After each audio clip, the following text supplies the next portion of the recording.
Secret Life of Violet Grant. It stands alone, but it is a bit of a spin-off because it deals with the sister of Vivian, who was the character in 1964 who goes back and solves this mystery.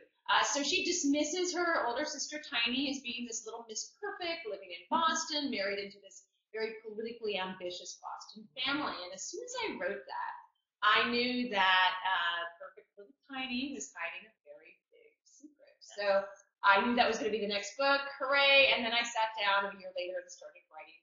And it's really about Tiny. It opens up in 1966. She's just gotten a blackmail note with some incriminating photographs. And her husband at the time is just launching his congressional campaign for the House of Representatives. And so she gets this blackmail note and it refers to this indiscretion in her past.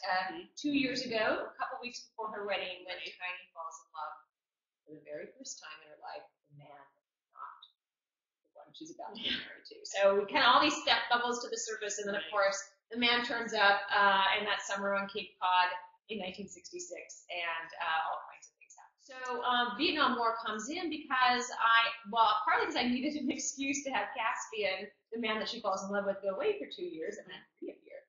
War is a great way for that to happen. And if he has to go to war, he's got a good excuse. So, I said, okay, let's put him in the Vietnam War. And of course, at the time, between 1964 and 1966, it was only really special forces. We were not officially there yet. So it was special forces. They were active kind of along the Laos border. So that's where I placed him. And I had him come back 2 years later as a war hero. In fact, the first scene, I deliberately had it be on television. Yes.